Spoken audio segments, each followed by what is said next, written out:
It's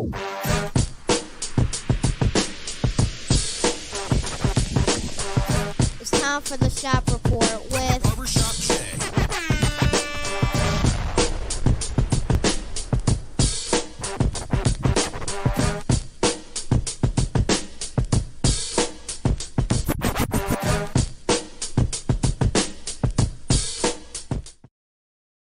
What up, sports fans? Welcome to the Shop Report.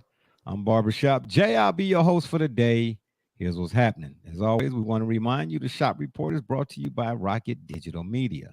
It's the one-stop shop for all your digital marketing needs. You can look them up on Facebook at RDM Detroit, or you can slide on over to the website, rocketdigital.net. That's ROCKIT digital.net. Make sure when you're there, while you're there, you tell them the BSJ sent you. For my folk out there in TV land, this show unfortunately is pre-recorded. I know Double J. I'm getting ready to announce you. I just wanted to let the folks know what's with the OHIOA. Yeah, my folk out there in TV land, this show is pre-recorded. So any questions or comments that you leave, we will get to them after the fact or after this particular episode, shopisode, is uploaded to the various platforms. Brother Rich and Doc are running a bit behind. They should be joining us here rather shortly. We just wanted to get things started. And TJ, unfortunately, is off today. Yes. Yeah, he's doing the family thing that, as we say here always, family comes first. But with that being said, we will start the show. Joining me on the program today is not my cat from the NYC, aka Rucker Park. Unfortunately, it's my man on the other side of the pond, or should I say from up north, Joey James, aka Double J. Tell the people what you say.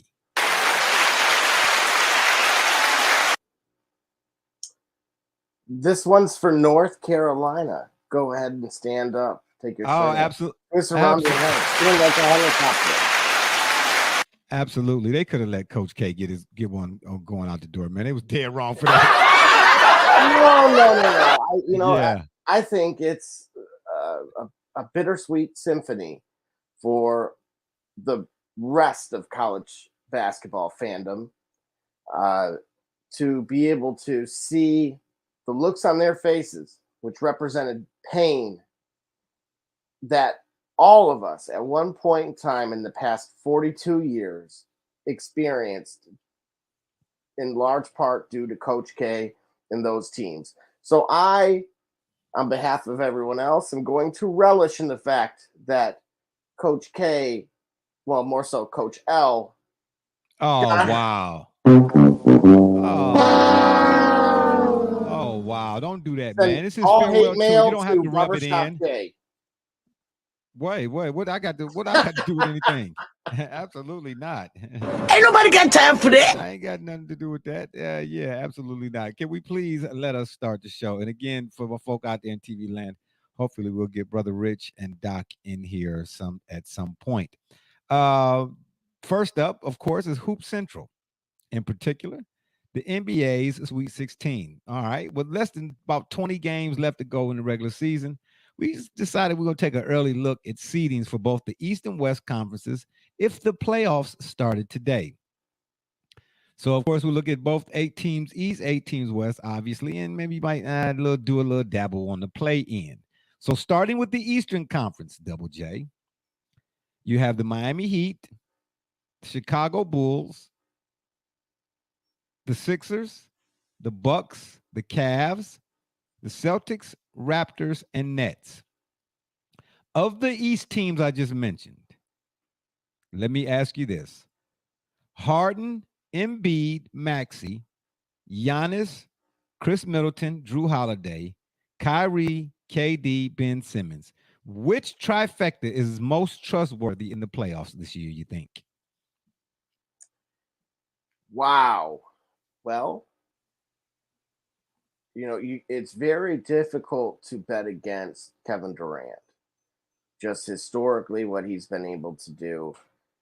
He nearly, just a year ago, willed his way with that team. Harden, of course, has a track record. I would have loved to have heard Bro Rich's take on this. Well, we already know what his take is. Oh, exactly. And it usually goes a little something like this. Yeah, absolutely. But no, yeah, he's been saying for quite some time, no team with James Harden is going to do jack in the playoffs. But I mean, the proof is in the pudding, they say. So far, what the Sixers look like in James Harden, they've kind of catapulted themselves somewhere at the forefront or right below the top in their style. How they've been how they've been balling here lately. But still, until James Harden does it in the playoffs, then the jury is still out. But this is the best I've seen a team with him on it look, even more so than the Rockets. I don't know if it's the Embiid factor or what, but again, like I said, Maxey, Embiid, and Harden, I don't know, man. And I'm not about to call it a big three and all that old kind of stuff. That's cliche. That's why I said trifecta. Yeah, and again, we're not going to, see what Ben Simmons can do with this group. But, truthfully, like many had speculated on, the trade really did benefit both sides. Where you look at the Nets and just realize that Simmons is finally going to have a lot of pressure off of him for the first time, probably in his career. And I've been a big detractor of his, and I got to tell you, even this, I'm kind of interested to see how it plays out. Absolutely, and let's not write off those that have literally done it before, which would be Giannis and the folks in Milwaukee.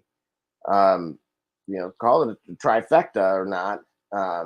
Any team with him on it now getting potentially a healthy Brook Lopez for this stretch run. Oh, I forgot about Lopez. Yeah. So, that's something, again, to pay attention to. But I really do believe that the Nets specifically have to make the most. I would say all three of those teams specifically have to make the most of these games that are remaining, obviously for very different reasons, but chemistry is really the key word here. Chemistry, that being said, chemistry is more so the key for which squad? The Sixers, the Nets? I'm going to say the Nets. And again, the reason why is we know what Kevin Durant can do. We know what Kyrie Irving can do. They have rings to show that. The statistics also follow suit with that. What we don't know is how are they going to mesh with this, big 3 2.0. Again, when you look at the additional additions, I believe are more important, which is the Seth Curry and the Andre Drummond addition, because now it's the Brooklyn Pistons with guys like Bruce Brown, Blake Griffin, and Andre Drummond. Again, we're talking 18 months ago. That was, your Pistons, part of your Pistons starting front court and back court. Yeah. You mentioned complimentary. That's been one of my pet peeves, regardless of who it is or what team. I've said people make a big deal out of who's going to a team versus whether or not that person is complimentary to wherever that team is that they're going, if that makes any sense. And as big a detractor of Ben Simmons as I have been, I consider myself to be somewhat of a purist. I don't mean that as a pat on the back, but what he does in terms of ball handling, that could bode well for the Nets from an offensive standpoint, given that Kyrie and KD capable of handling the ball in spots in certain situations. You get what I'm saying? But throughout the course of, Ben Simmons could be that guy, and they could play off the ball. And both of them guys, KD and Kyrie, from an offensive standpoint, playing off the ball are that makes them even more dangerous. You know what I mean? I mean, how do you defend both of them guys if they both hot? Because let's be honest now, okay? We saw Kyrie and what Kyrie and LeBron could do.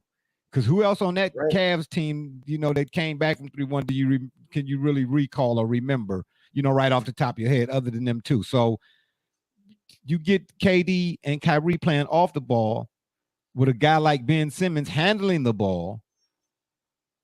Who's to say? It might be a ball in Brooklyn. And can you imagine the Nets winning an NBA title before the New York Knicks? In more recent memory is what I'm saying. Well, and that's why I look at this roster and it's a 2K player's dream.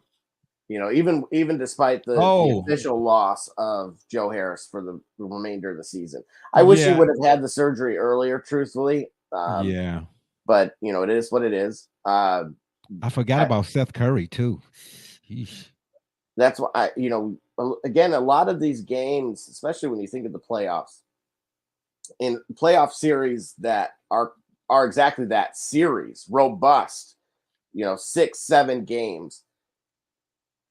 The way that the East is shaping up for really the first time in a very long time, you actually are going to see that on full display across the board. And so it's going to be a marathon, an endurance race. And that's where, things like points off the bench and depth are really going to expose themselves.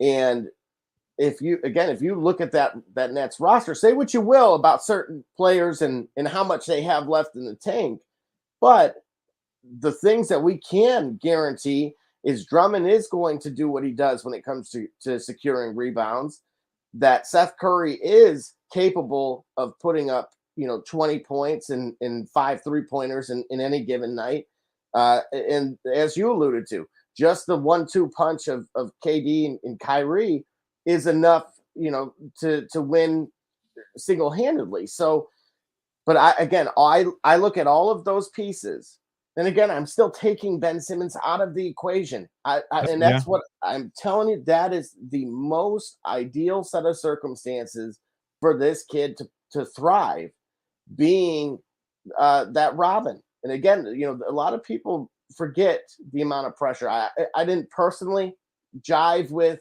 the fact that he threw mental health out there, and then it seemed like that went by the wayside as soon as he changed scenery. Yeah, but same thing for James Harden, almost about being injured or whatever the case may be. Get over in Philly. That's what another thing on a side note, right quick. That's one thing I don't like about the Today BA. These guys are out, and you see in the scouting report, the injury report, they got a messed up hamstring or a strained hamstring. But you see them on the bench jumping up and down, high five and kicking their legs out and all that kind of stuff. Man, get on out of here, man. Don't cheat the fans, man. Don't cheat the game either. If you're not hurt, you're not hurt, man. You was gonna get your way out anyway, Jay Harden. I ain't even calling him Jay. James Harden. You was gonna get your way out of there. Why fake like you was hurt, man? This is why I believe the Sixers, as talented as they are, and as great of a duo as that's proving to be, the signing of DeAndre Jordan is really telling you the story that they need help. Because who's besides DeAndre Jordan, who's a viable backup for Embiid? Well, that was it. They traded him away. It was Andre Drummond. Oh, right. Oh, right. That's right. But I knew that. I thought they had somebody else in play behind Embiid. Not in terms of getting, true minutes are making some serious noise. Significant noise. Yeah. But you look at the Bulls as an example, as someone that could potentially crash the party with that big three. And we're gonna get to that. We're gonna go through each team and kind of give a little brief, quick take on each team. But speaking of the Bulls, right quick, they do have a nice trio, but it's more perimeter oriented. They're not big enough. They don't have the front court that you need in the playoffs. I don't think. Could be wrong, but I don't think so. It don't look like it as such. No, and again, I'm looking at that when it comes to the Sixers. You got Korkmaz, Danny Green, Paul Millsap, Tybal, Tobias Harris is still there. I mean, that'll help, but otherwise, that's slim pickings there. Yeah, but you mentioned depth a bit ago, and that is one key element in the playoffs. Depth is a necessity in the playoffs, and I point to more specifically, what was it, 2014, the Spurs? Tim Duncan had got up there in age. Ginobili and Parker were up there in age. But if I'm not mistaken, I think the bench that year when they beat the Heat, that bench that you average like 45 points or something a game. And that was guys like Danny Green, but that was again, he's 8 years older now. That's not a lot of tread left on the tire. Well, I mean, we say the same thing about one he who must named in LA. But that don't seem to stop folks from calling him Superman. Anywho, yeah, because they look terrible right now. So let's go through the teams right quick again in the East. And I'll ask you just one question. Give me your take. The Heat. What do you see from them in the playoffs? One and done, maybe? Second round and done? Or do they really, really have a legit shot at repping the East in the finals? I would strongly lean with one and done. They're capable, right? But in terms of the series, you brought up bubble ball and you brought up, he who shall not be named in right. In LA. We haven't really seen anything since, and the core of that group is still together. You look at guys like where are these points additionally going to come from? You hope that the additions of Lowry and Oladipo will really be able to, and that could be if they were to make a run. I don't see them if they peak, they'll attend. You'll see them in the Eastern Conference Finals. Mm-hmm. Do I view them as someone credible that can certainly make it to the NBA Finals? I don't believe so. Not just simply based off of the depth that these other teams have, but at the same time, do I believe they could knock off the Sixers? Yes. Whoa. No.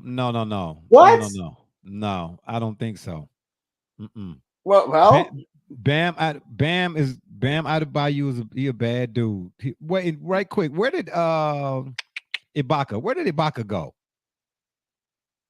That's a good question. Let's see. While you look that up, I'll finish the thought. The Heat are too up and down. Just like with any, like the NFL, I don't know much he's of the on NHL. The Bucks. Oh, okay, well, that's right. Okay, yeah, my bad. He was on the Bucks. I can't speak too much about the NHL, but there's a few other entities. There's a mantra that goes along with teams and sports.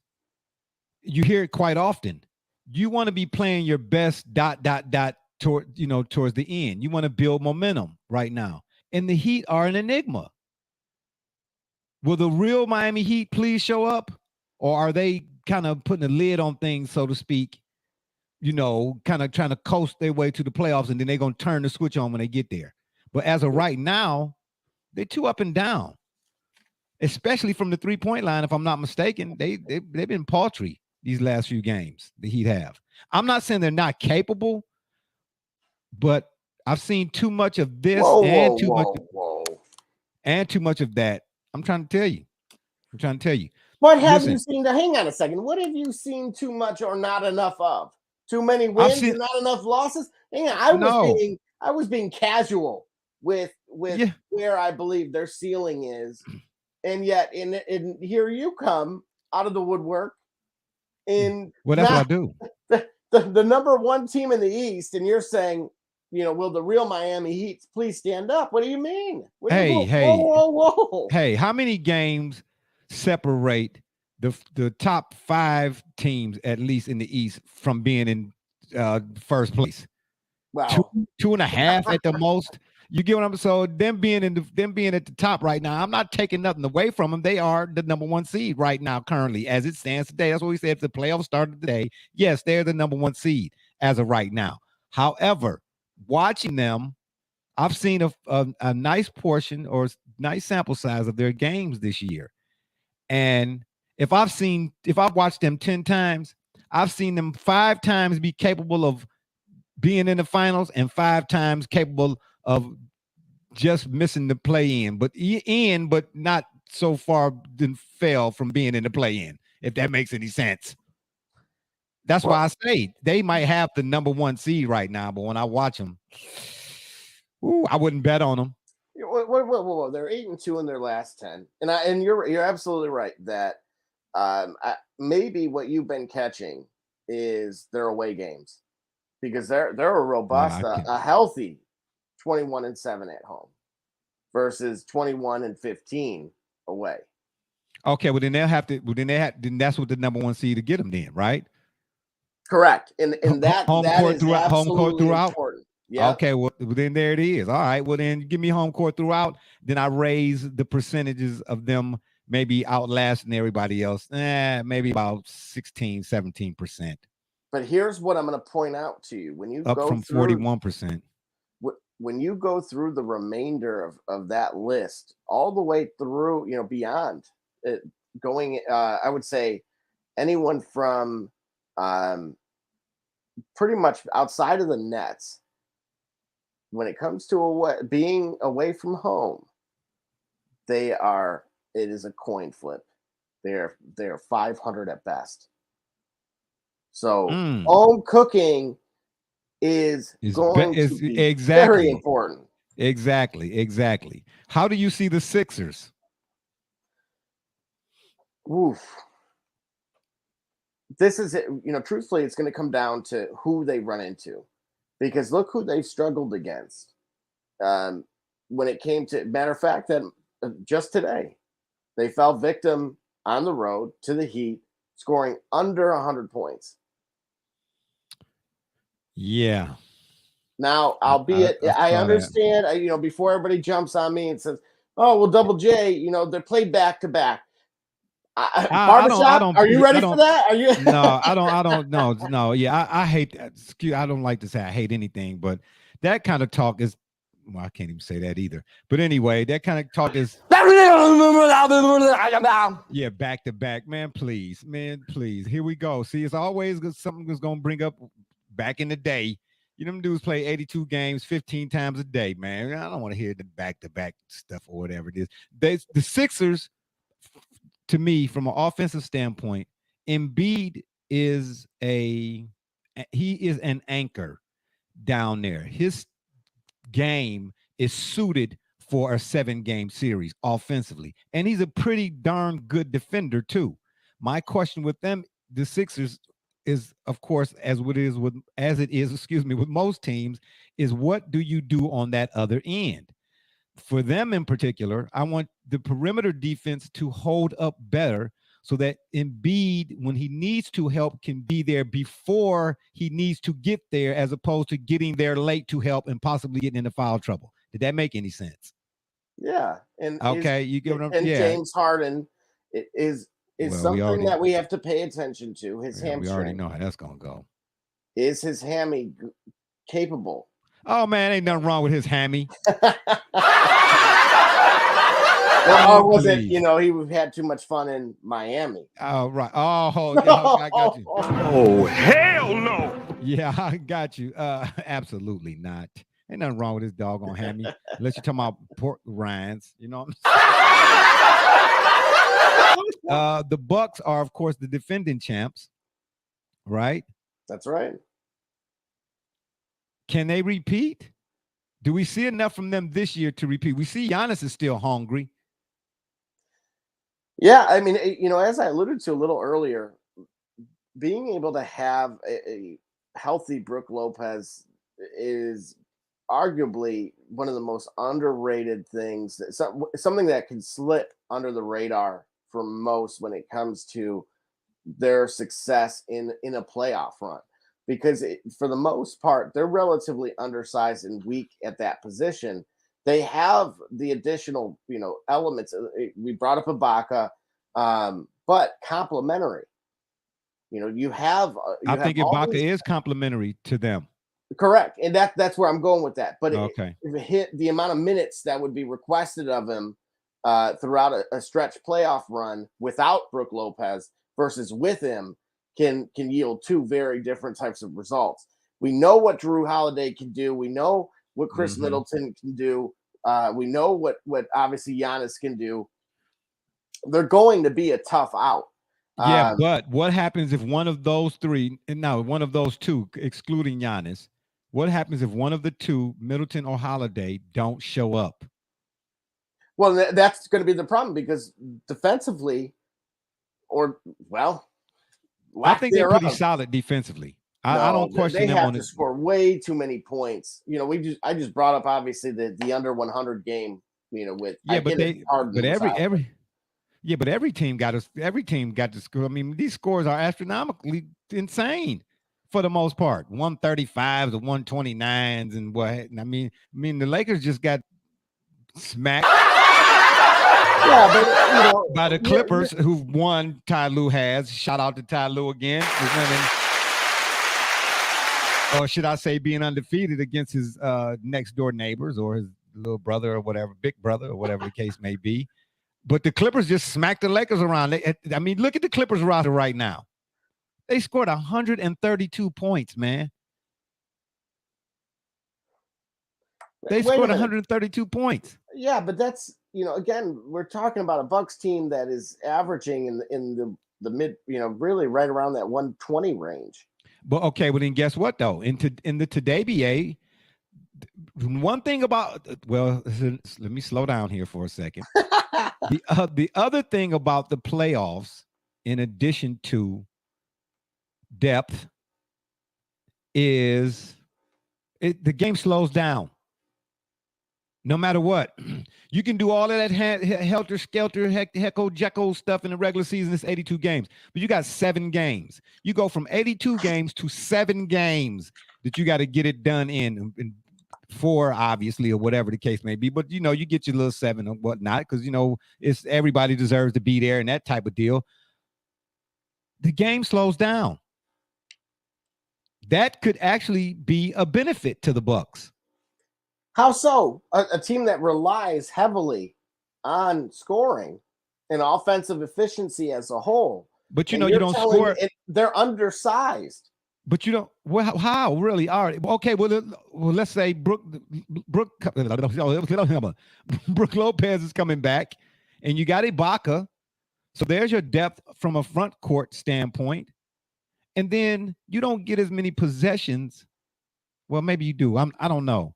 But the pace of the game is not going to be to the same tune as it would be in the regular season, is what I'm saying. So this might be kind of like right up their alley for what they do. Because it sounds to me like you're suggesting that they go about their business, Yao-man-like.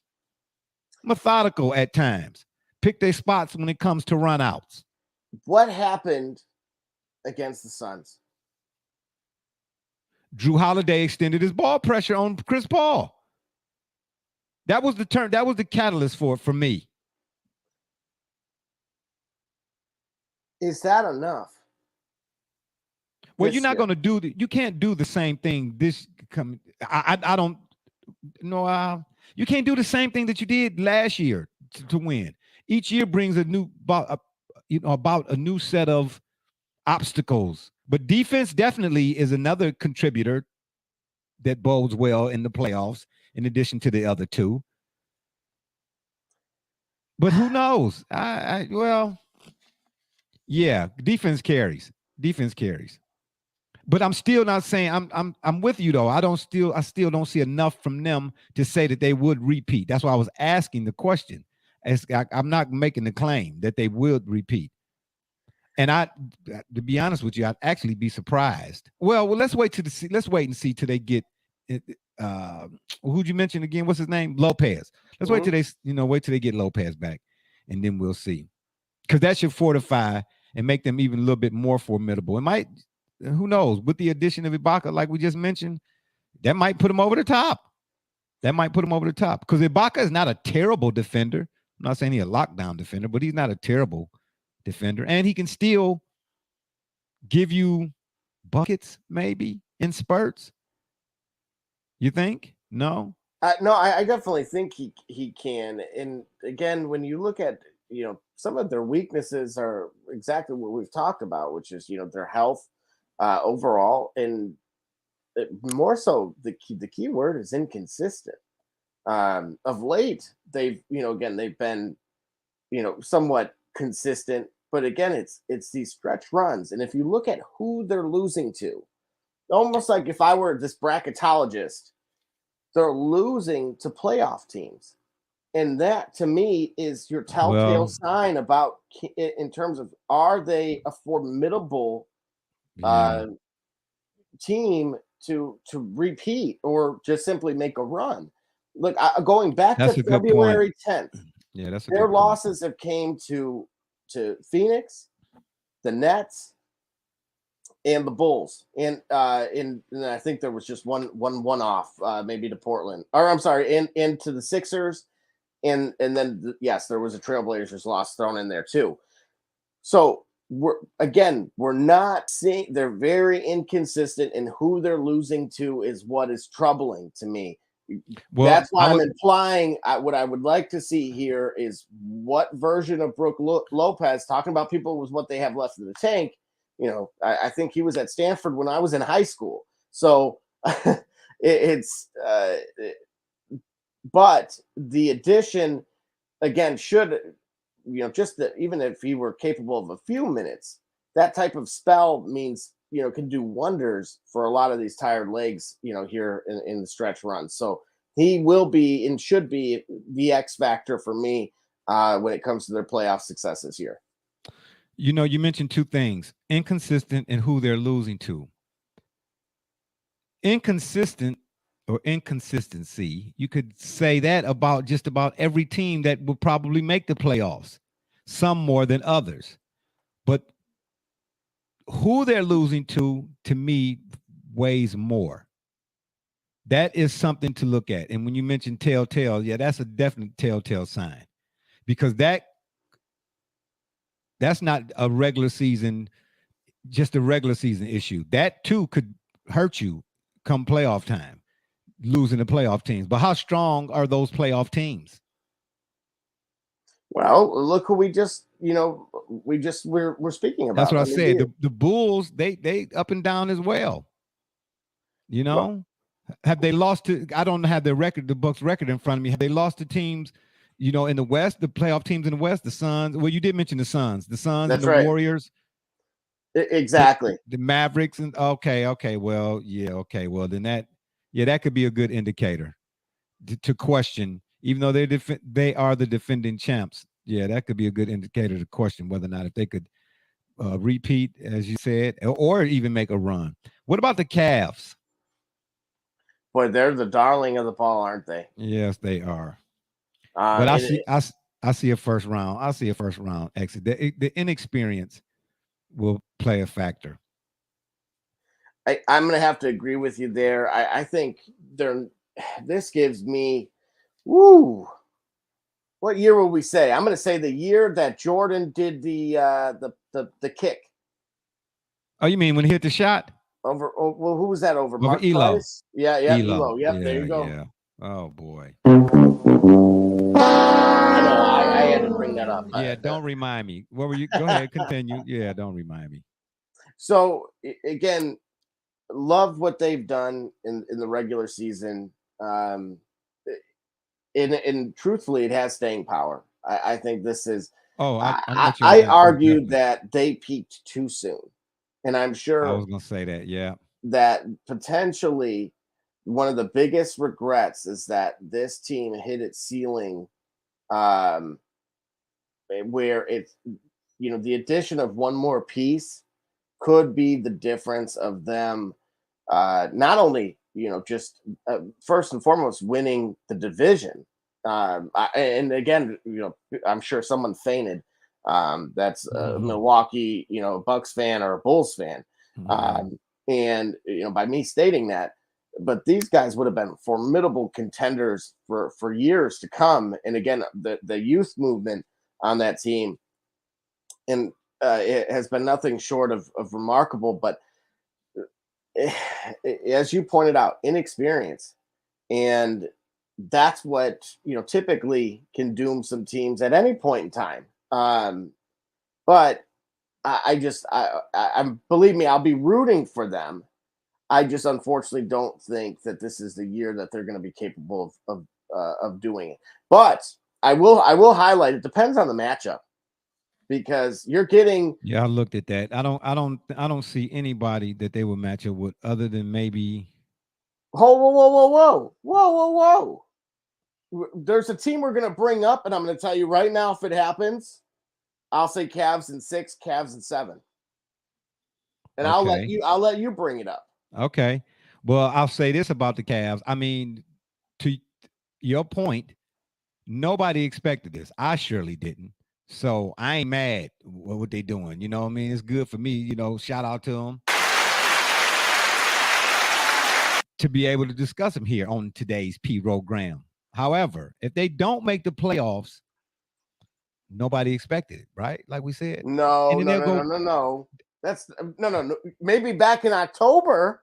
Yeah. Okay. All right. Well, that's what I'm saying. At the beginning, at the beginning of the season, if I said to you the Miami Heat would be in the playoffs, oh, that's a no-brainer. You get what I mean? The Sixers, oh, okay. The Bulls, even, yeah. The Bucks, okay. The Celtics, all right. The Nets, okay. But the Cavs and the Raptors, you'd be like, man, get out of here.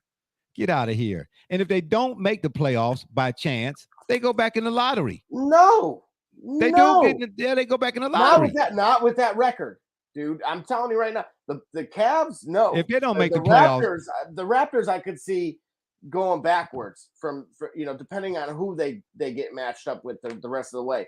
Right. But the Cavs, let's be honest here, Cavs, Bulls, and you tell me, we brought up the Bulls vaguely. Look who they brought in. Look Okay, who their brought in. weakness was right. It was speaking of Bulls, it was a bullseye to know what the Bulls' weakness is. And unfortunately for Cleveland, it's their strength. And what is that exactly? Interior. Okay, well, They brought in Tristan Thompson. Well, go ahead and hit that laugh button. Yeah, I'm with you on that. Yeah. Okay, so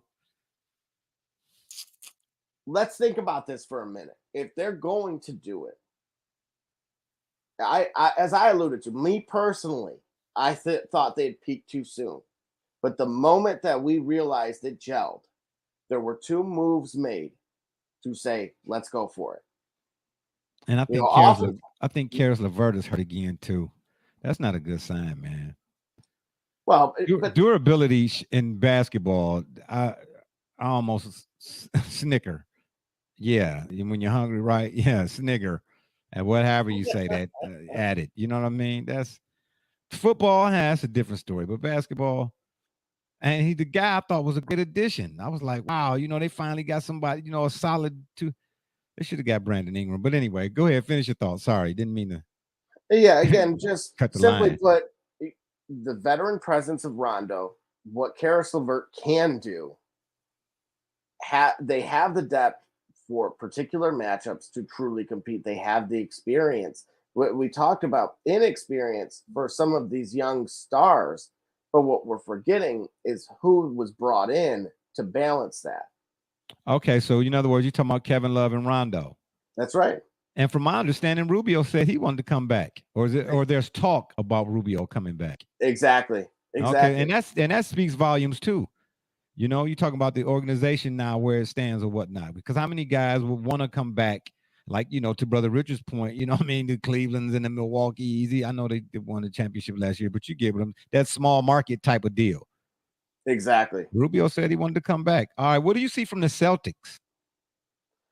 Well, you talk about a tough out. I think the Celtics are a tough out because they just knocked off the Grizzlies the other night or a couple nights ago. And man, oh man, oh man. Did you see the footage of Jason Tatum's father hooping in the 40 and over league? Man, that dude got game, man. You could tell he none of his movements are too fast. Deliberate, actually, is what they are. The dude got game, man. I see where JT got it from, baby. You know what I'm saying? Not about that. Yeah, but what do you see from the Celtics? Well, the fact of the matter is they have certain assets that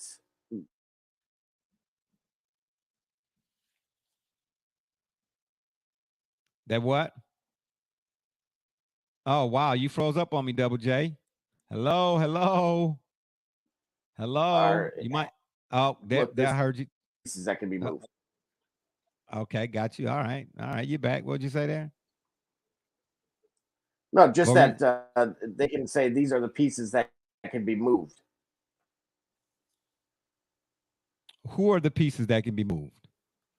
Guys like Grant Williams, Marcus Smart. Oh, okay, got you. Yeah, I heard talk of Jaylen Brown possibly not being there either.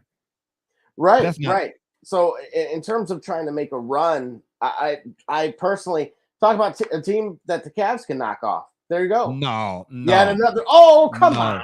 No. Jason Tatum and Jaylen Brown have been there before. That's the experience part.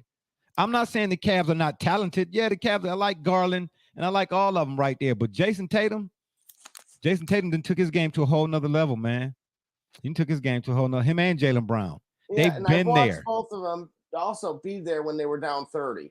Well, I mean, and they were also a game 7 away from going to the finals too a couple years ago. So you just mentioned experience. Yeah, on experience alone, who would you pick, the Celtics or the Cavs, if that matchup were to take place? On experience alone, yeah, you have to go with Boston. Okay, and that's another factor that is a factor in the NBA playoffs. We've already mentioned 4 factors. There's probably 5 or 6 more, but they'll come to me as we go along here, I guess. And lastly, what about the Raptors? I couldn't tell you. Here's the thing: they have Siakam, they have pieces, but to me, they're closer to being a lottery team than they are a playoff contender. Yeah, I think so too. And so, if I were them, I would, when the Pistons were in town the other night, they had a war with them, and it was wonderful, great watch for once. Mm-hmm. But what I took my takeaway from that was, albeit Van Vliet was out, but despite that, remember this is at the time like a 15-win Pistons team, that the Pistons looked closer than Toronto did. Wow. And the reality of it is, for those that don't watch it, who would, I'm sure any message board would grill me saying, you're talking about a 17-win team. The presence of Marvin Bagley, who speaking of Coach K and Duke and the records he set, getting him out of Cleveland. I'm going to say Sacramento. Out of Sacramento, yeah. Wow, really? Oh, wow. Yeah. But no, getting him out of Sacramento, it took 4 games. And for those that were really against Dwayne Casey, just truly, upset with Dwayne Casey and how he's managed the team, now that he has a center for arguably the first time in 2 years, it shows, and they have chemistry. So this little, I'll call them a 4-cylinder engine right now, but man, they look like like they can be turned into a Hemi really, really quickly.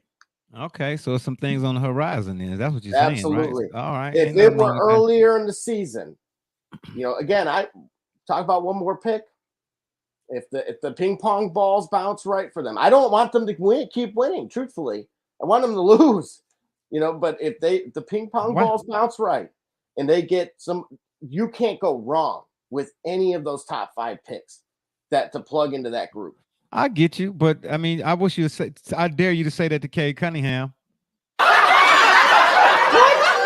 Say that to Cade Cunningham. I wish you would lose. Man, please. They're not going out there to try and lose. Now, if you lose because the other team was better than you on that night, and let it happen organically. But that's just it. It is. Yeah. But Cade is a competitor. He's not going to just lose.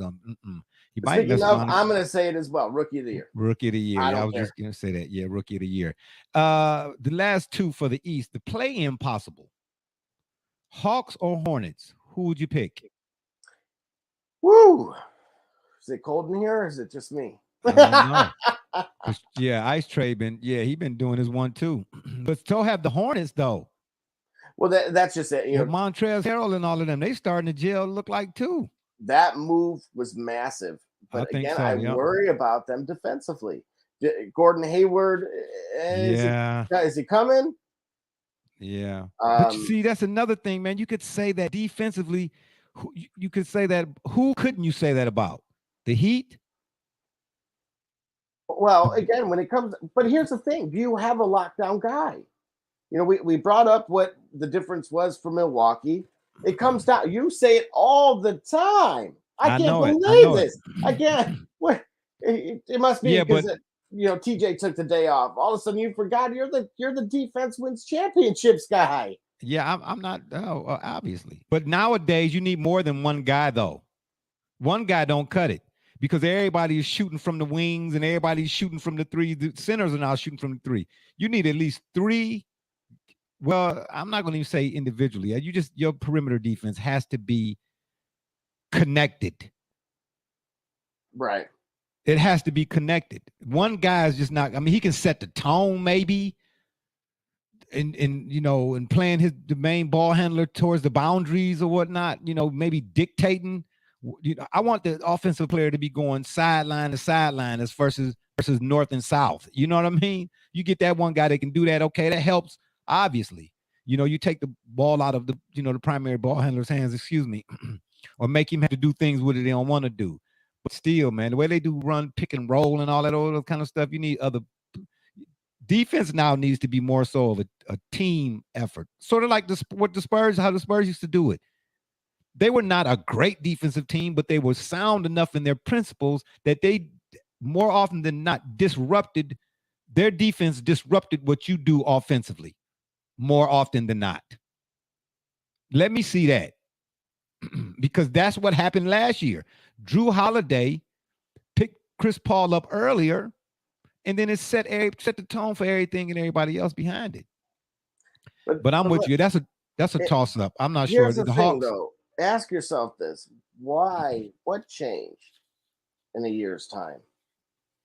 Where a team like the Hawks to go from the 5th seed in the East to now where they are presently, in attitude. If you say whoa, how so? If you any kind, that's the nucleus. If you any kind of competitor, if you just look at what Trae Young is doing this year so far, as opposed to last year, even he don't complain as much, man. He attack, he just got a different approach. He's saying very little from what I've seen, and executing better. He's not as demonstrative. Well, he wasn't really demonstrative. You get what I mean? He's not as outspoken, if you would. He just go about his business. All of them do for the most part on the Hawks. You're not wrong when it comes to Trae. The problem is, they got John Collins back after he missed 7 games, and he's going to be, just like I brought up Brook Lopez. I'm the center guy apparently, but these are the pivotal things for these teams, and I just don't believe he has a supporting cast. Kevin Huerter, these are streaky players that, as we've seen, even speaking of historically, when defenses collapse and make Trae Young really earn it, he's still capable. But it's also it's a very similar complaint to what I have with Boston, and that's why I don't believe that they're really a formidable threat, when it comes to making a playoff run. And truthfully, it's why I believe the improvements of the other teams really are to answer the question I had asked you, why the Hawks have gone in reverse. They just have failed to improve the team. That getting Bogdanovich, it's helped, but that's not enough. It's not that. I mean, it's a deal, but it's not a big deal. Right. I don't think. He's a specialist. When he's not on, you don't even know he's in the game, to tell you the truth. Exactly. But again, a guy could get hot in the playoffs, so who knows? But that's a toss-up. I couldn't tell you if it would be the Hawks or the Hornets, because either one could get in the playoffs and surprise somebody. We're going to take a 30-second commercial break. Excuse me. Actually, we're going to do a shop feature, 30-second shop feature. That's what we're going to do. This shop feature this week is Razor Red up in Chicago. Don't y'all touch that dial. We'll be back in 30 seconds, baby.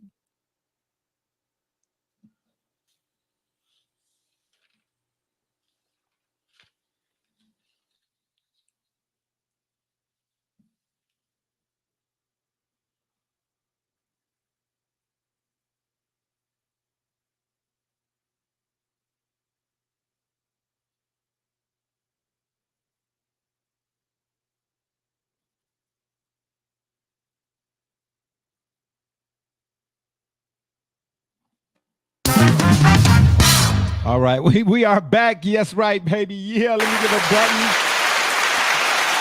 Oh, save the theatrics. Save the theatrics. We continue with our NBA Sweet 16 talk as if the playoffs started today. Now we move over to the Western Conference, and we will, of course, finish the rest of the show out with the rest of the information topics that we have for today. Starting with the Suns. Can they make another run? Absolutely. If you watch how they're playing, it's not that they're winning, it's how they're winning. It's other people. It's not Chris Paul. It's not Devin Booker. It's DeAndre Ayton. It's Miles Bridges. It's all the other pieces. They get help from everybody. Absolutely. I would argue that this year they look more complete, top roster, top to bottom, than they did last season. Well, I'll tell you what, I got one pet peeve. That's DeAndre Ayton. Of course you do. Love him as a player. I do. Whoa. Hey. But let me say this. Let me tell you why. Please. Let me tell you what my pet peeve about him is. If you watch him in games more often than not, or I'm not going to even say that for the rest of the show. I'll probably just if you watch him enough times, when he gets his hand, on the rebound, or when he, they throw the ball, he secures it with two hands. Yeah, go ahead. Yeah, right. But a lot of times he brings the ball down lower than necessary on a catch, especially.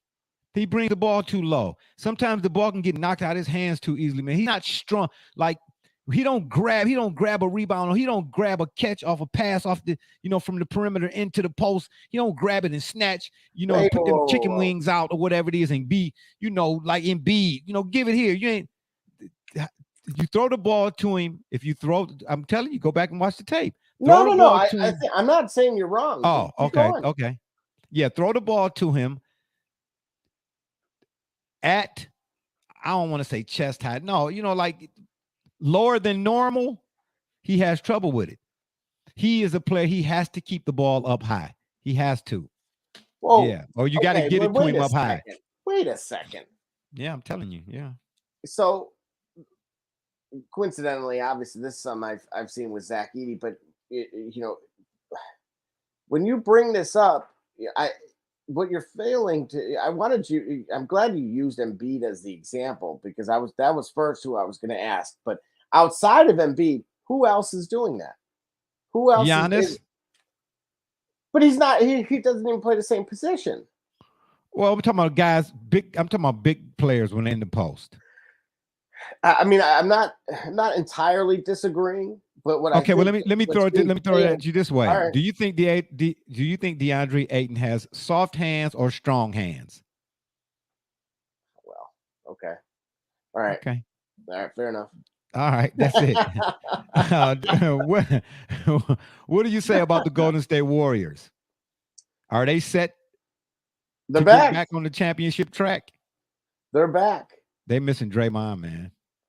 Draymond is the spark plug for that squad. Well, that's okay, because right now it's the regular season. I think, look, Steve Kerr, we know, is almost like Popovich, right? Where in the sense of he's looking at things, 5 years from now, while the rest of us are caught in the present. Okay. He very much knows. Look, without him, they're second in the West.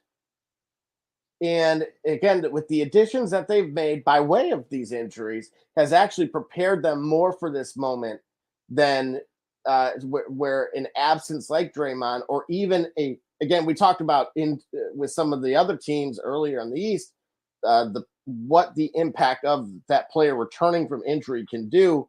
I totally agree with you that Draymond's would arguably be the largest impact, but in a complementary role.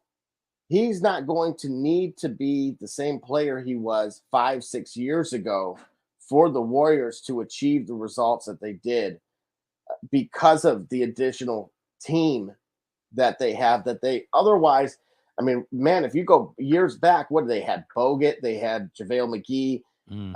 They had a couple guys that, again, it's all they needed was a few minutes here or there to be able to grab an additional rebound.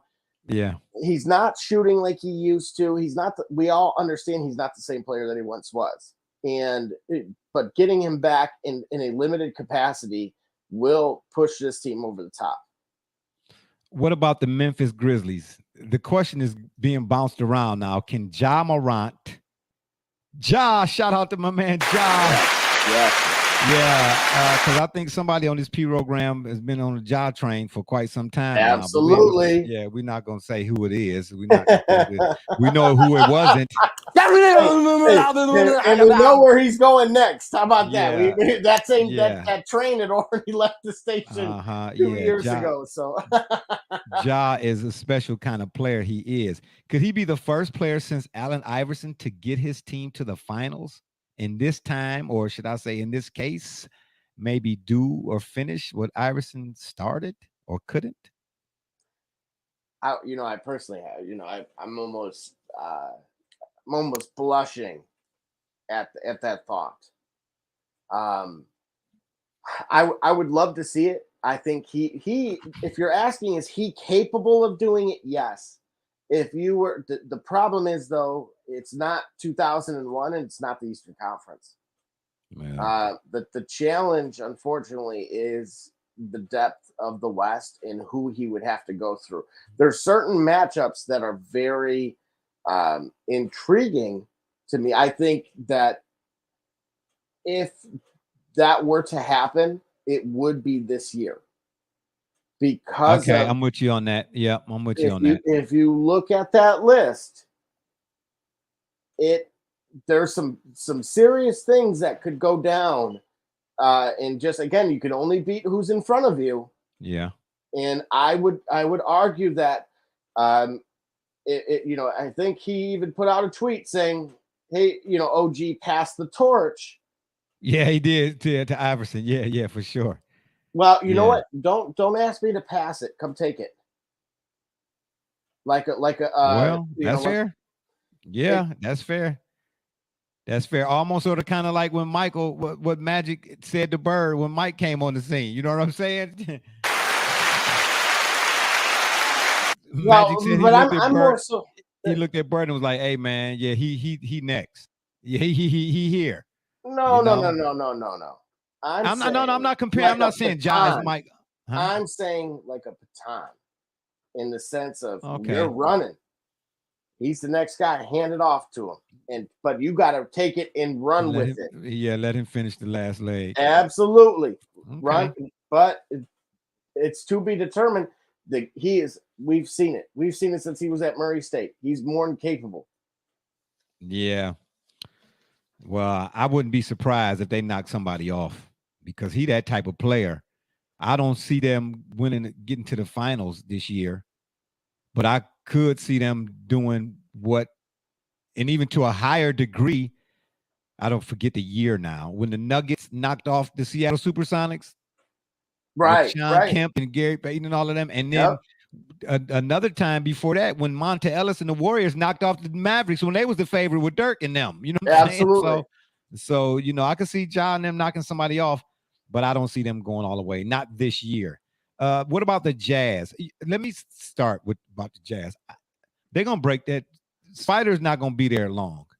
I don't know what his contract situation is, but he going to have to know that Utah is what Utah is. They're not going nowhere. So they're not. Something I had said while sitting in my row C seats to Donovan Mitchell was, you usually don't collapse like this until the second round of the playoffs. Mm-hmm. Yeah, their window is closing. Let me put it that way. Well, at least that's how it looked to me. Jay, look at the team. Look at the roster. Rudy Gobert. I know. Jordan Clarkson. Well, wait. Is Gobert really old? Clarkson maybe, but Gobert, I don't know. Mike Conley. Come on. Well, Conley, yes. Yeah. I just don't see anything different from them this year than the last 3 or 4 maybe. They've regressed. Well, in my mind, and statistically, they were first in the West last year.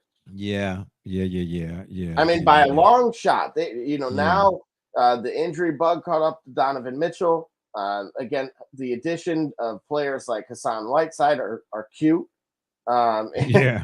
but at best, But not effective, I don't think.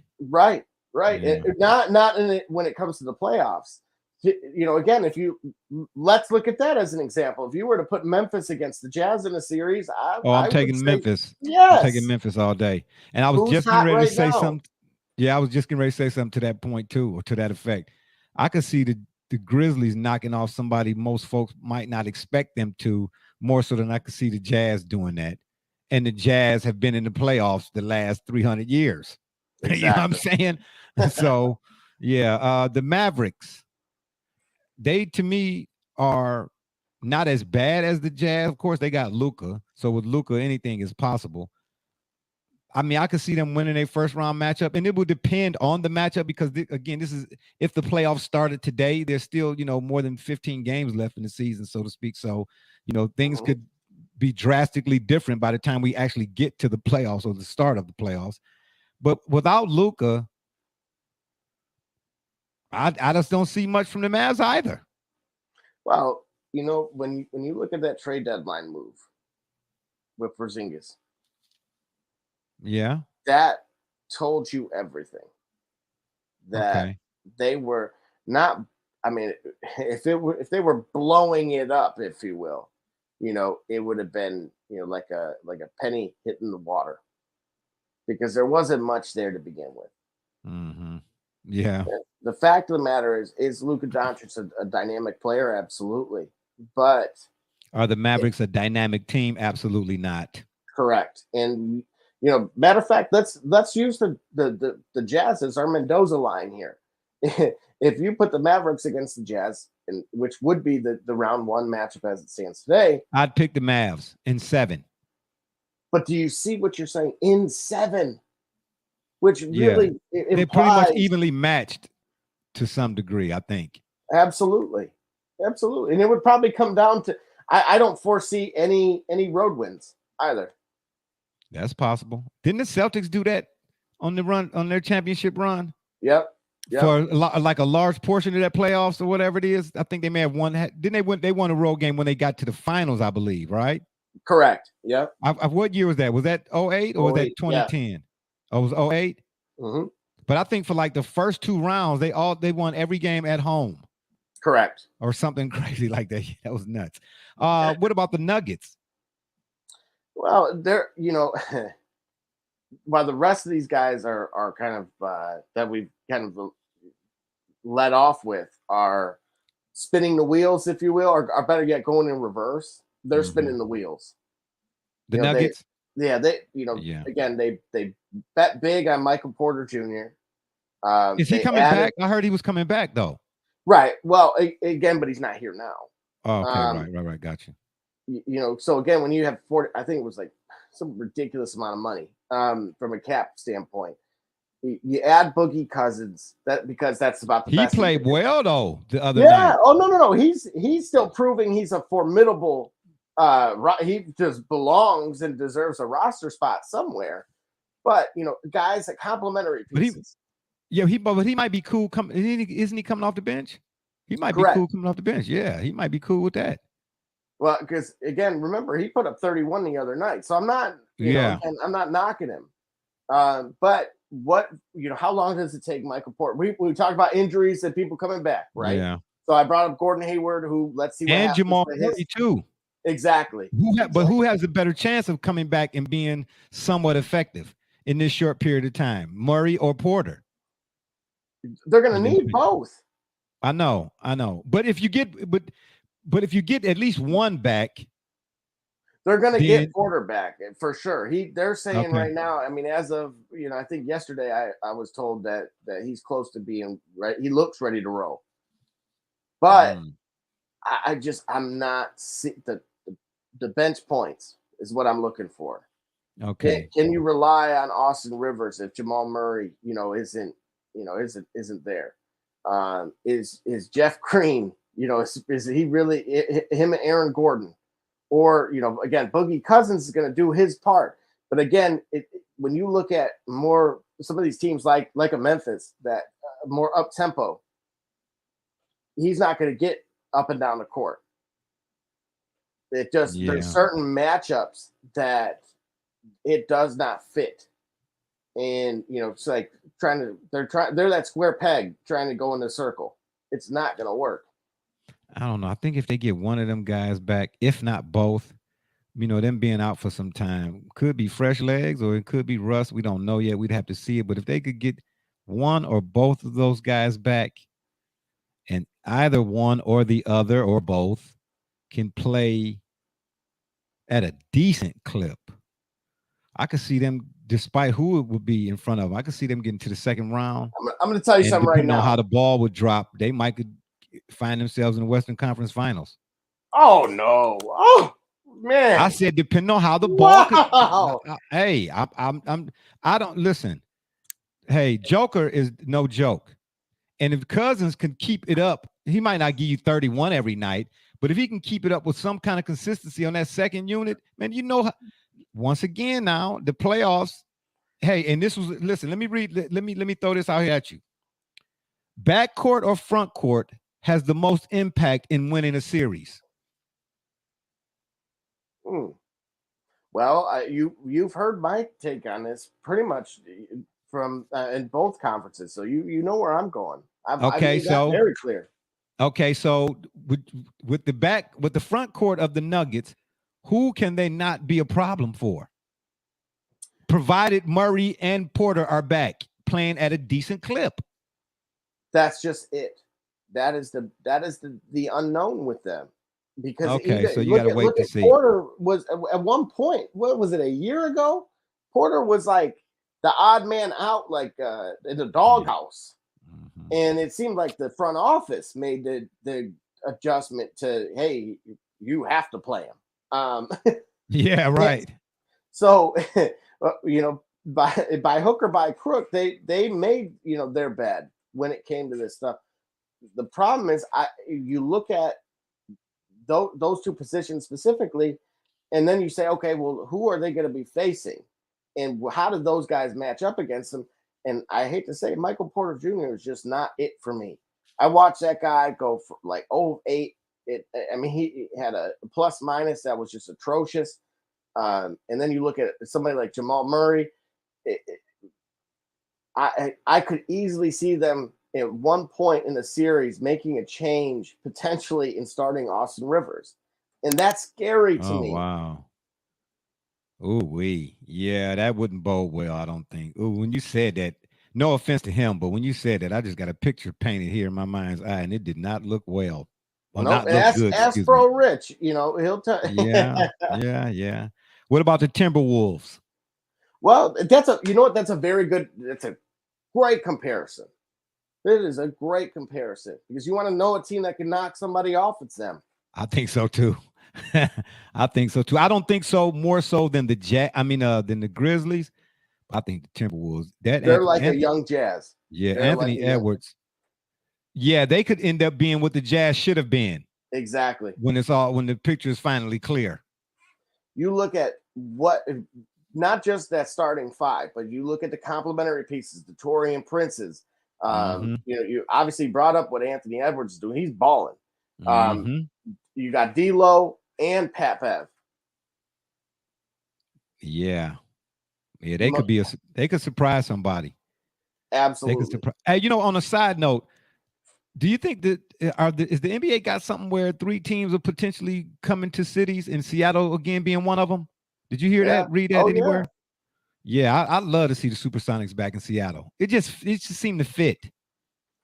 Well, back then anyway. It pains me when they showed Durant wearing the Seattle jersey. It was almost like, well, you know what? Hang on a second, because I'm sure we're about to get to, or we should bring up one of those teams. Right? I don't know. No, I don't know. It's the red hot Pelicans. Oh yeah, no. Yeah, we getting to them. Save it. We getting to them. All right. We getting to them. Yeah, the Clippers. Well, Paul George is supposed to be coming back too, isn't he? Few weeks. few weeks. It'll be. They've been playing. Have been playing very, very, very, very well. Ty Lue got them balling, man. Huge credit to him. Yes, absolutely. Where do you feel coach of the year candidate at least? Oh, of course, no question. Yeah, matter of fact, he get the buzzer. Now, yeah, no question. People are probably going to say, the public, right? The statistics only guys. Yeah, of course, right. You take out a max player, right, for nearly almost all of the season, and you're in a supposedly real competitive West, right? Just stacked top to bottom. That's what ask the other folks in LA, the other side, of course. So it's that's why. And to Brother Richard's point, to Brother Richard's point, the folks in LA are not happy at all with the purple and gold right now.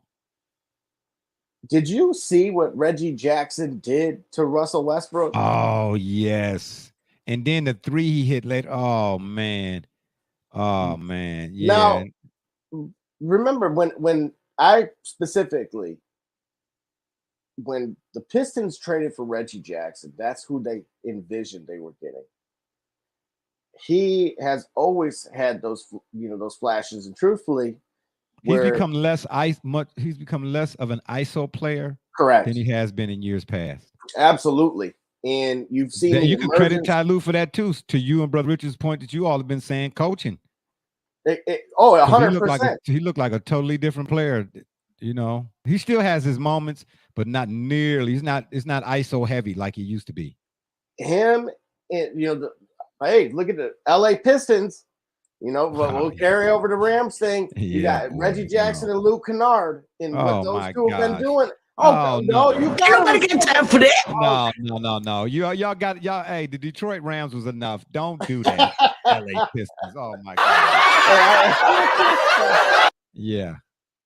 Well, I'm telling you, despite that's why for me personally, why I at least want Ty Lue in that conversation, because what it does prove to everyone is what coaching can do in the modern game when you have to manage, egos as much as just the X's and O's. And being able to see players like this, like Reggie Jackson, who obviously, for those that may or may not remember, he played on OKC with behind Westbrook. Yep. So, there's more to that naturally, but that doesn't mean, those other games that, he's been doing this is again, a pure true testament to how Ty Lue has that system going. Obviously pieces like Robert Covington are huge. Norman Powell. Oh, no question. Obviously, Terrence Mann goes without saying. And then, and you still get, some help with being able to space the floor with guys like Batum and Marcus Morris. They've overachieved in my book. Again, only considering, but based on record alone, due to their stars not being in for much of the year. For the year, yeah, they look like a dark horse to me. I wouldn't take them lightly. They're playing with balance on both ends of the floor, and that could only bode well for you too. Again, remember we said it earlier at the beginning of the show, so to speak. You go into the playoffs, you want to be playing your best, so that momentum carries over into the playoffs. I'm not saying it's going to help you win or not going to hurt, lose or whatever the case may be, but playing well does not hurt when you're going into the playoffs. Y'all stay tuned. Don't touch that dial. We'll be right back in a while. We got another 30-second break we're going to take. Holla at your boy. Okay, Cunningham, you watching the Shop Report. Touch that dial. Stay tuned. Hey, I'm Billy Butler, and thank you for watching the Shop Report. Hey guys, I'm Les Norman, former Kansas City Royal, and you're watching the Shop Report. Barbershop Jay, Quentin Hines, Super Bowl champion. I'm ready. Let's do it. I'm on.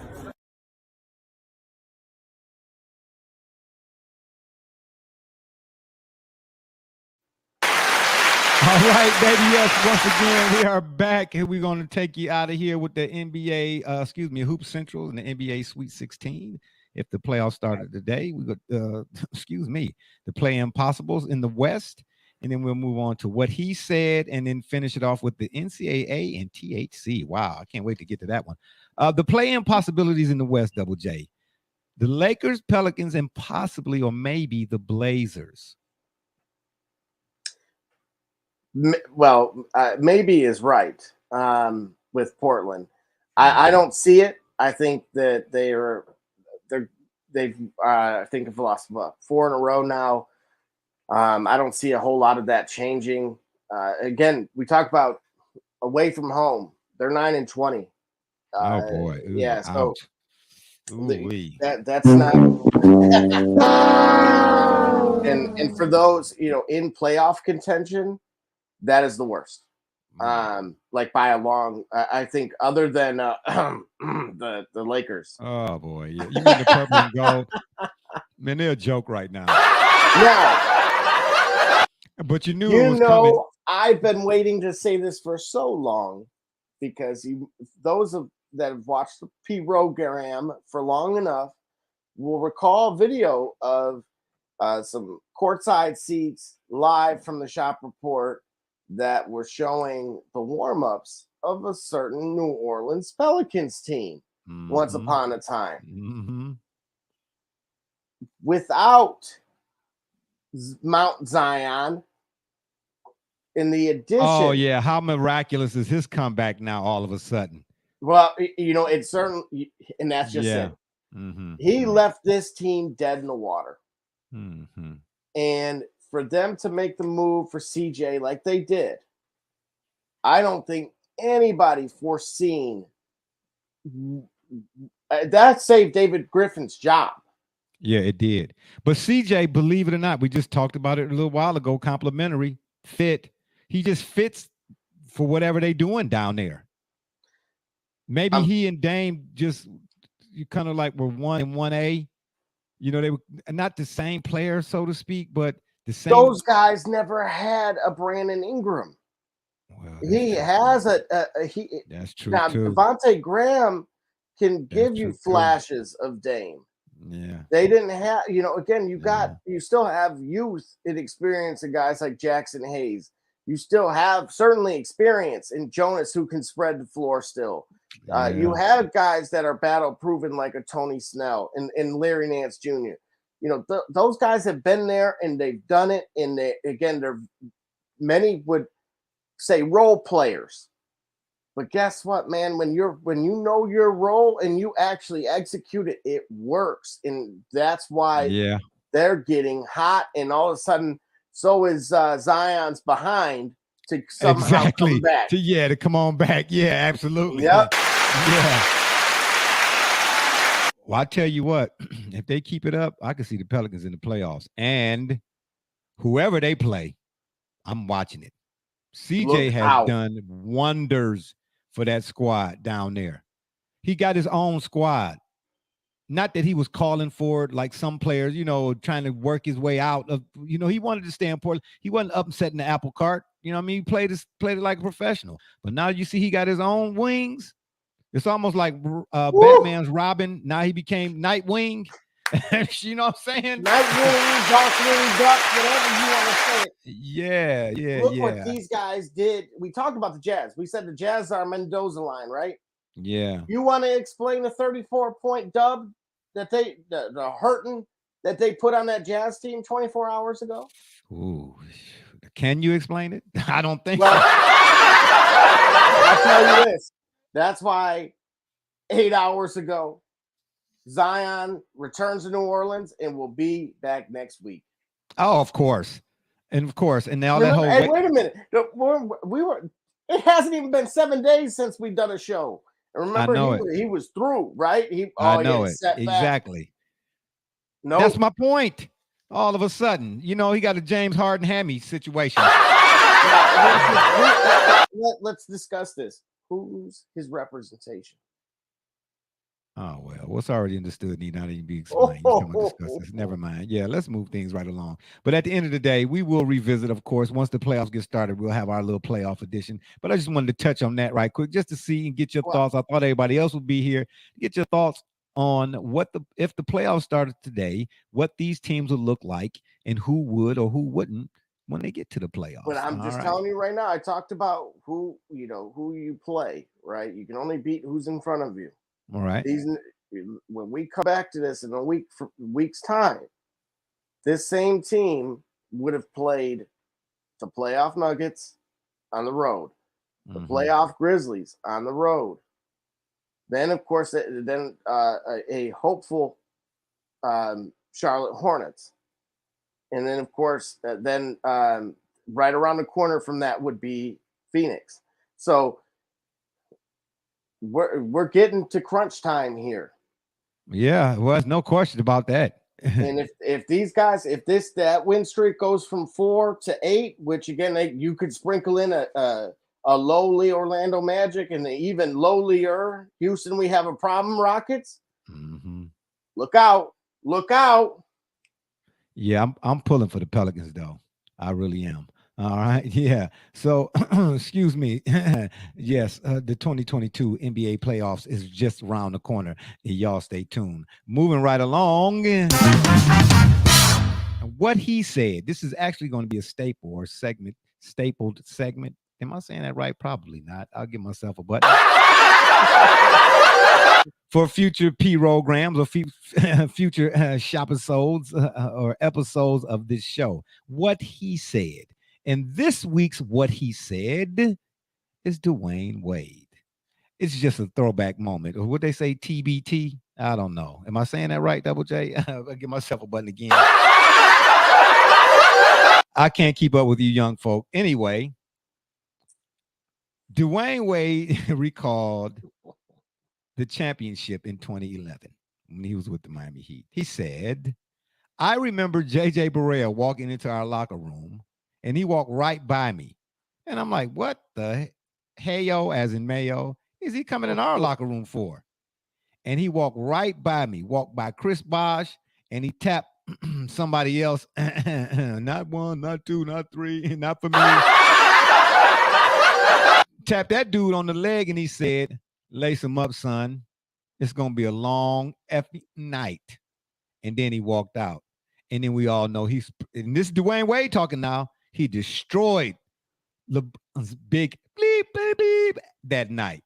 Oh, Double J, what say you about what D Wade said? D Wade. Did I say D Wade? Oh, let me give myself a button again. Oh, hell no. This is getting unbelievable. Now, for context, for those that aren't aware, paint a better, a clearer picture for those that, again, we're talking, this is a decade ago now. I know. So where did he walk? I just wanted to take a trip back down memory lane. Is that okay? Can I do that here? No, of course. Oh, okay. And because of that, that's why I want, to remind these folks what were the circumstances that were taking place here that he happened to just casually walk by them. What was the timing of all of this? Do tell. Well, it was during one of the biggest season, the biggest moments of that season. And it goes to show. Now, remember, this is the same JJ Barea that went on recently to former Duke great JJ Redick's podcast and flat out said that Dirk Nowitzki hated LeBron, Wade, and Bosh. Oh, really? I didn't hear that. Oh, wow. I didn't hear that. So he went as far as to say that after that same big three mocked his game 4 performance. Yeah. All of a sudden, there was a change in that series. Okay. So in terms of, and that's why I wanted to add that additional color to this, because that's the true testament of a leader. Yes, he no question. Did not care about that. He was able to get that team laser focused and on the same page with hating thy opponent. So, like Michael Jordan, he took that personal. Dirk took it personal, baby. Oh, he sure did. And again, we all know the result and the outcome of that particular series. So, that really goes to show. Again, I don't think it speaks more so to Dirk Nowitzki than it does about just JJ Barea. It really impacts the magnitude that Dirk had with his team, that he was able, that type of stuff was able to go down. And as you see, look who it bothered. Why it's being talked about. Why he said it, right? It bothered them. Mm-hmm. So I love it. Yeah, I do too. Hey, at the end of the day, I just did that actually because, like I said, my arch nemesis, the world's #1 antagonist, Mr. TJ, who unfortunately is not here today due to family time. But shout out, that's what we do. I just had to throw that out there, man, because every day I got to deal with this guy and some sort about goat, you know what I'm saying, and goat and cheese and milk and all that other kind of stuff you might find in the dairy section of your local supermarket or grocery store. I said, man, let's get a little bit of revisionist history all up in this piece. I wish. And this is where you're wrong for this. Well, how? Every time. Wrong. I might not always be right, but I'm never wrong. Every time the speaker for the King brings it up, you always say JJ Barea. It's a double standard. Is that what you're saying? No. I'm just pointing out, excuse me. Yeah.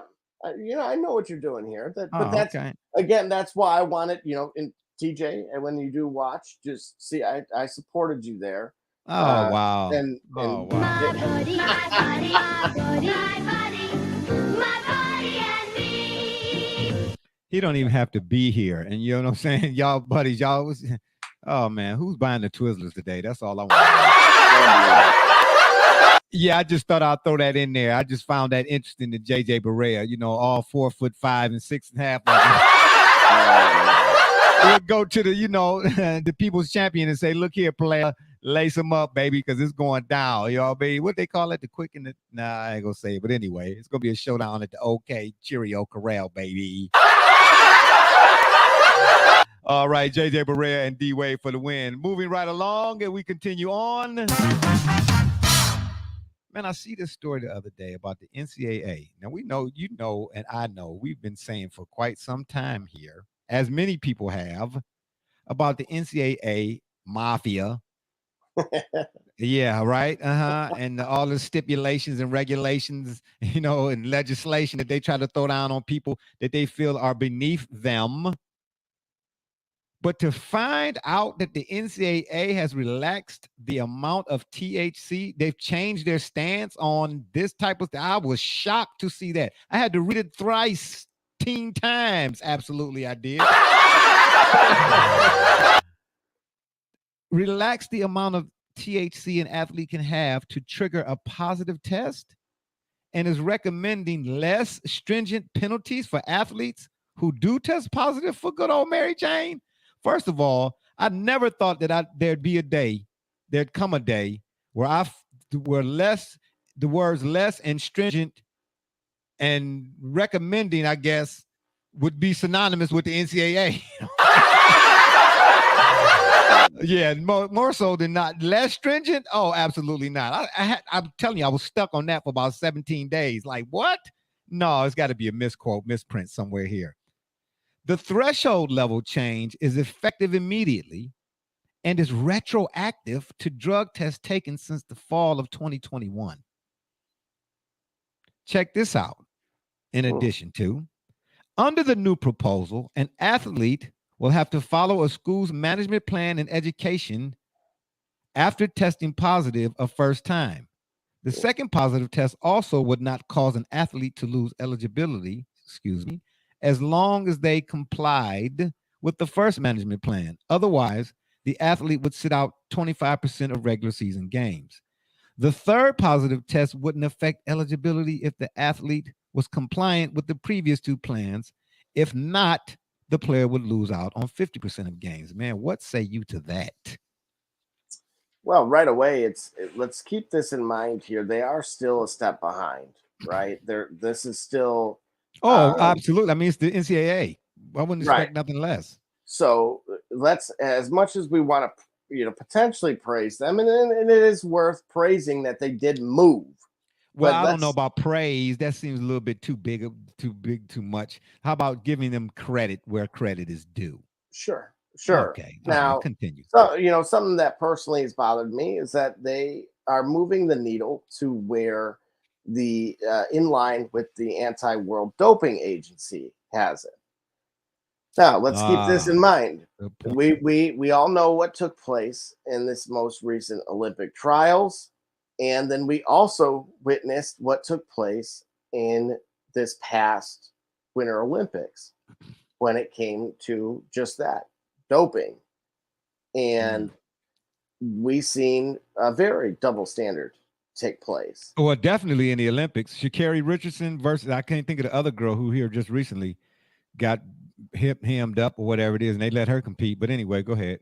Exactly, which was nothing short of not just a five fingers saying the smack to the face. Yeah, exactly.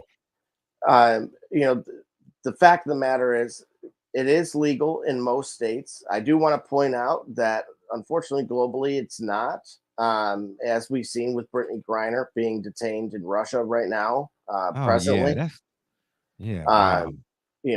But from my understanding, in her case, the USA had put out a warning of sorts, for lack of a better word or term, about traveling to Russia prior to all of this going down, sort of like cautioning American travelers not to go there. And I don't know how true it is. I'm just getting bits and pieces. She knew that and still went anyway. So what do you say about that? Well, right. I completely agree. Yeah, it wouldn't be in most folks' best interests to do so, just with the turmoil taking place. But remember, she plays there. She wasn't going to go visit Moscow. I know. That is where she earns a living, and so. But wait a minute. Wait. I get it. That's where she plays. But the circumstances in between her, that's where she plays, and what then took place, you gotta think about that. Use better judgment, of course. I don't know. And I'm not trying to judge her. I'm just saying you got to say, okay, this is not okay. I may play there, but there's certain chain of events that I better just call off that day. In a manner of speaking. Well, let's look at the gentleman that was in the Ukraine that was playing for I want to say Dynamo Kiev, but that's soccer. But he recently was able. It was a soccer player. That's why it was a soccer player. Basketball player. Oh wow! Now I do want to highlight. He was able to get out. So just those that aren't familiar, basically the team was unwilling to cut the contract because they thought this was like going to blow over, and then it blew up literally. Unfortunately. They thought, wait. They thought war was going to blow over. Yeah, and they were unwilling to let him out of the deal. Where we heard that before? The Civil War. Oh, right. The folks in the South thought they was bringing picnic baskets and such and all of that kind of stuff, and they thought it was going to be over in 7 days. So continue. Thankfully that gentleman was able to get out. Unfortunately, there's a lot of Brazilian players that do play for those teams. For context and some additional color, the teams in the Ukraine do participate in UEFA's Champions League, so they are they're not small clubs by any means. So those folks are trapped. They can't get out, so their embassy can't do anything for them, and it's a nightmare situation because, again, for those that aren't familiar, the banks are frozen right now. Yeah, I heard about that. And I also heard that there's no U.S. diplomatic presence over there right now either. Right.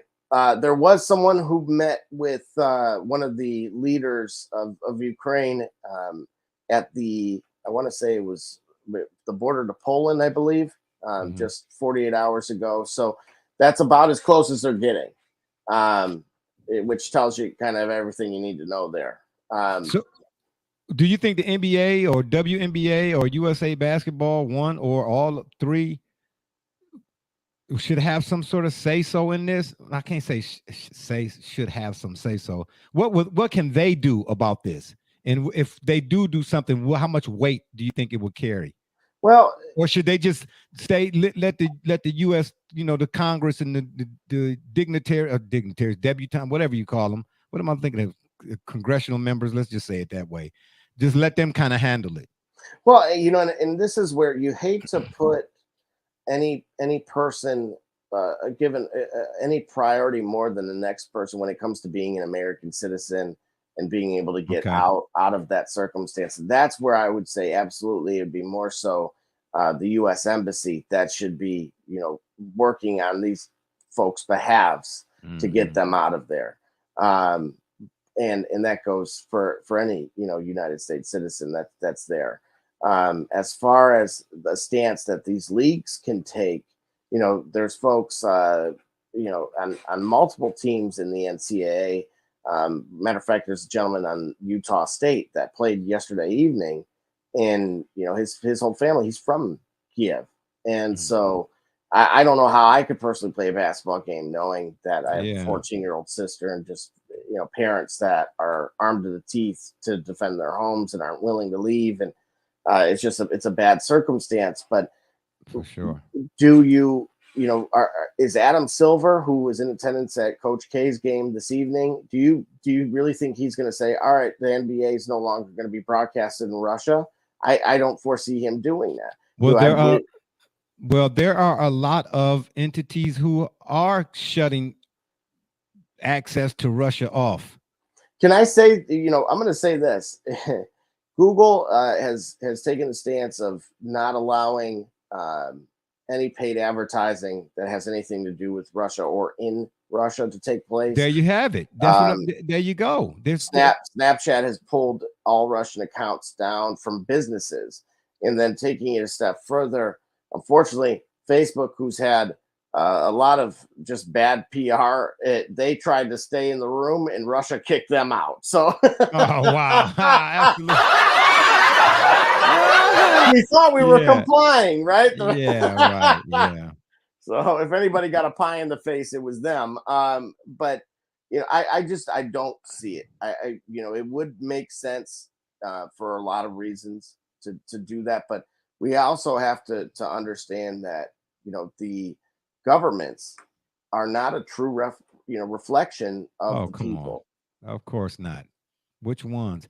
But is cannabis oil or whatever it is that she had, is that illegal there? Obviously, right? Or is it not illegal there, but they just trying to? It's some political thing. Well, you know what? Let's find out.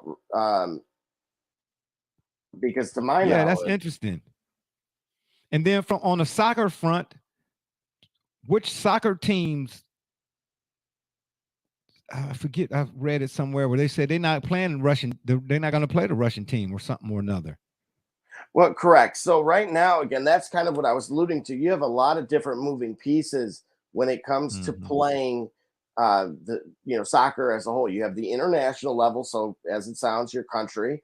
Then you also have the UEFA, which is that Champions League and Europa League, where those teams do participate, and it's not just Russian teams, it's Ukrainian teams, it's Belarus teams, and Belarus being a close ally of Russia, both in talking about ideology at that point. Yeah, they often are punished almost annually, it feels, because of their behavior when it comes to how they treat opposing fans, especially those of color. And so I've heard stories about them in Belarus. Yep. And that was actually on display, believe it or not, in the Euros against England. It was a disaster where they almost had to play that game with no fans, despite it being in the western portion of Europe. And so, the unfortunate side of all of this is now there's some games that are supposed to be played within the next 10 days. And Ukraine's asking for some additional time because as many are very familiar, like we've seen with Lomachenko and other boxers, these people are acting soldiers. Manchester City. I'm wearing a Manchester City uniform or kit right now. Zinchenko, the defender for Manchester City, is Ukrainian. So these guys, they can't go home to try to go and play a game. I understand the context. A former teammate of mine, Justin Miram, played for Iraq during the Iraq War. And again, they find a way. But it's a very difficult circumstances. And to answer that question you asked earlier, cannabis is illegal in Russia. And I guess the possession of up to 6 grams is an administrative offense. And so from a detainment standpoint, based on Brittany Griner's oil case, from my she had a cartridge like this, which that's not THC for those inquiring.